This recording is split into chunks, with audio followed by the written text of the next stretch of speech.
শনিবার থেকে এসআইআর এর দ্বিতীয় পর্ব অর্থাৎ শুনানি শুরু হয়। অসুস্থ বয়স্কদের শুনানিতে ডাকা নিয়ে প্রবল বিতর্ক শুরু হয়। প্রতিবাদে সিইও দফতরে গিয়ে একাধিক অভিযোগ জানিয়ে এসেছে তৃণমূলের প্রতিনিধি দল। এবার দলের বিএলএদের সঙ্গে ভার্চুয়াল বৈঠকে বড় বার্তা দিলেন তৃণমূলের সর্বভারতীয় সাধারণ সম্পাদক অভিষেক বন্দ্যোপাধ্যায়। রবিবার দলের 1 লক্ষের বেশি বিএলএর সঙ্গে তিনি বৈঠক করেন, আর সেখানে এসআইআর প্রক্রিয়ায় তৃণমূলের বিএলএদের কাজের উচ্ছ্বসিত প্রশংসা করেন। একই সঙ্গে এসআইআর হিয়ারিং নিয়ে দলের বিএলএ 2দের বড় বার্তা দিয়ে দেন। সাফ বলেন, এবার থেকে এসআইআর শুনানি কেন্দ্রের পাশে হবে তৃণমূলের সহায়তা শিবির।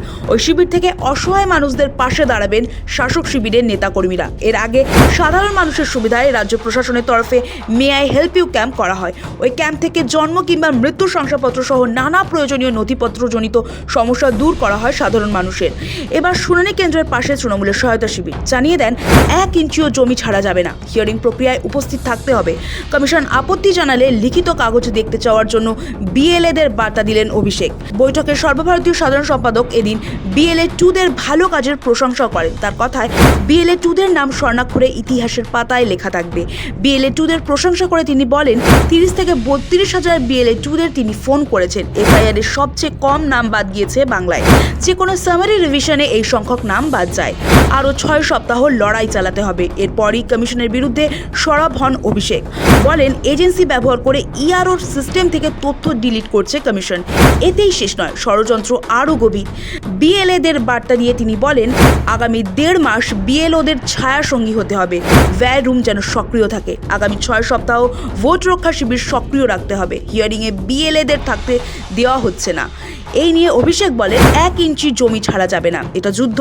যে যাই বলুক, তৃণমূলের তরফে বিএলএ 2 থাকবে। বাধা দিলে লিখিত নির্দেশিকা দেখানোর কথা বলেন অভিষেক।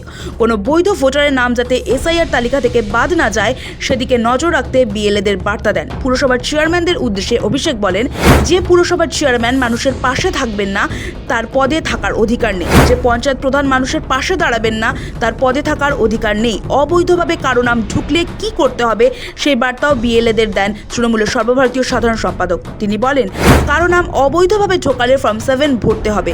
চালাকি বিহারে করেছিল, ওরা ধরতে পারেনি, বাংলা ধরেছে। পরিযায়ী শ্রমিকদের ভার্চুয়ালি হিয়ারিং এর দাবি জানিয়ে অভিষেক বলেন, কোনো লিখিত নিয়ম নেই যে পরিযায়ী শ্রমিকদের সশরীরে উপস্থিত হতে হবে। পরিযায়ী শ্রমিকদের যাতায়াত খরচ কমিশন দেবে। সুপ্রিম কোর্ট যদি ভার্চুয়াল হিয়ারিং করতে পারে তাহলে এক্ষেত্রে হবে না কেন? সশরীরে থাকতে গেলে ওদের 2 মাসের বেতন নির্বাচন কমিশন দিক, না হলে লিখিত দিক। ওটা নিয়ে তৃণমূল মামলা করবে। বিজেপি ও কমিশনকে নিশানা করে তৃণমূলের সর্বভারতীয় সাধারণ সম্পাদক বলেন, এগুলো সব বাংলাকে টার্গেট করে করছে। এখানে কম নাম বাদ গিয়েছে, তবু বাংলাকে হেনস্থা করতে এসব করছে। বয়স্কদের হিয়ারিংয়ে ডেকে পাঠাচ্ছে।